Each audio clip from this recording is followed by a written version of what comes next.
Hey everyone, good to see you. Welcome back. Professor Hank here, and today we're going to be talking about if statements and if-else statements in Python. So these are going to be building blocks for decision making in code, and by the end of this video you'll be able to write conditions, compare values, and control the flow of your programs. So let's go ahead and get started. So what is an if statement? Python if statement checks whether or not something is true. And if it is, it's going to run code inside it. The syntax for this, very straightforward. So let's take a look at an example. So let's say I create a variable and I assign to it the value 18. And then I'm going to have an if keyword, and then I'm going to check the age, whether or not it's greater than or equal to 18. And then if it is, I'm going to print out something like you're an adult. So let's break this down. The keyword if is what starts the condition. So that's this right here. The expression age greater than or equal to 18 is what's known as a relational condition. It's either going to be true or it's going to be false. So age is either greater than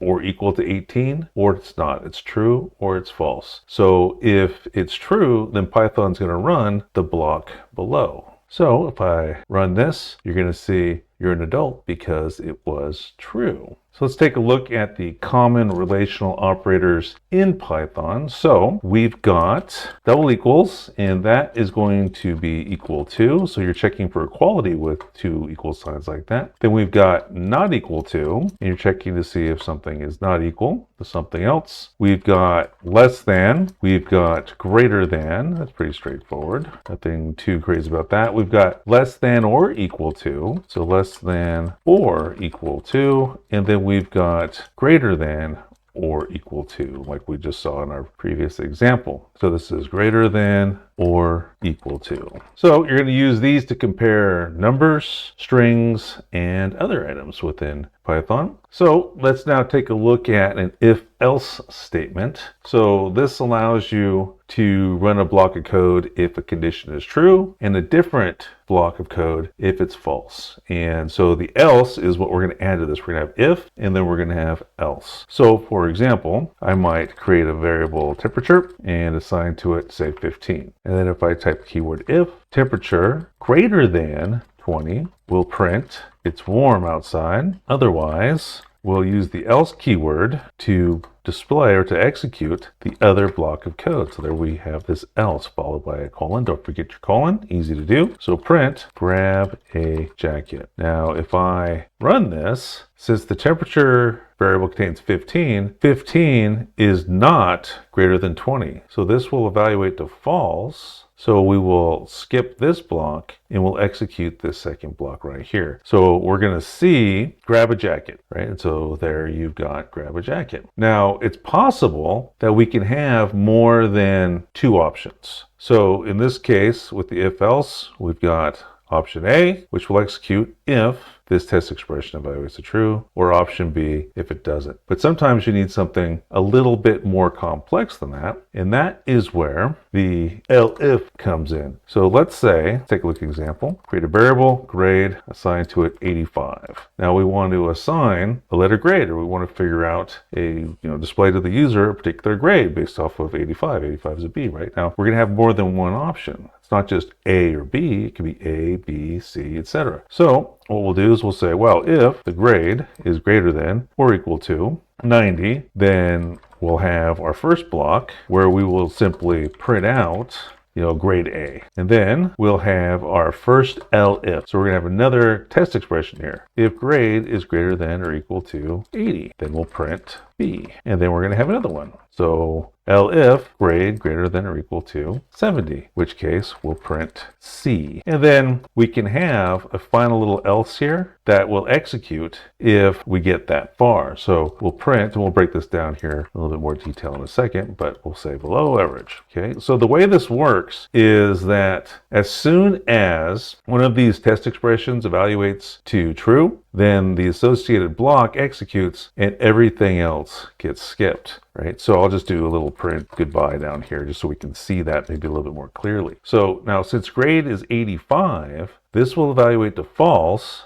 So then this will get skipped. And then we'll go down here and we'll test grade greater than or equal to 80. Since 85 is bigger than 80, that'll be true. We'll print the B, and then the rest of this will get skipped, and then we'll see goodbye. So there's our B, and there's our goodbye. Now, if this had been, say, 65, then this would be false, because 65 is not greater than or equal to 90. So that block gets skipped. This would be false. This block gets skipped. This will be false because 65 is not greater than or equal to 70. So this will get skipped. And so then we'll go down to the else and we'll print below or average. So we'll see below average and then our goodbye. All right, so now let's take a look at our logical operators, which are going to allow us to do things a little bit more complex. We're going to be able to combine multiple conditions. So what do we have? We've got and for this to be true, both conditions must be true. We've got or, and for this to be true, at least one condition is true. And then we've got not,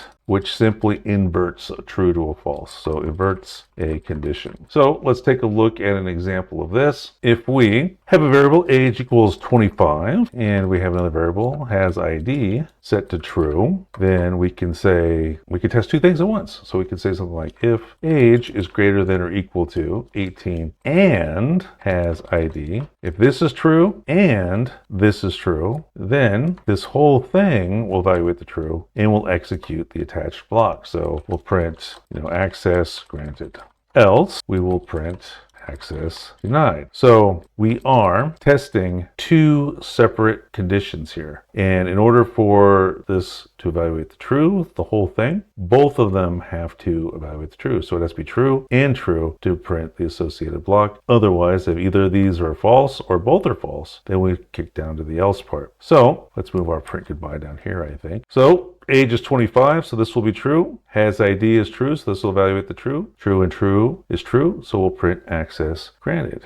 And so there you go. Now, if one of these was not true, let's say that the age was, say, 17, well then this will be false. Even though this is true, the whole thing is going to evaluate false because, again, they both have to be true. So we're going to see this time, access denied.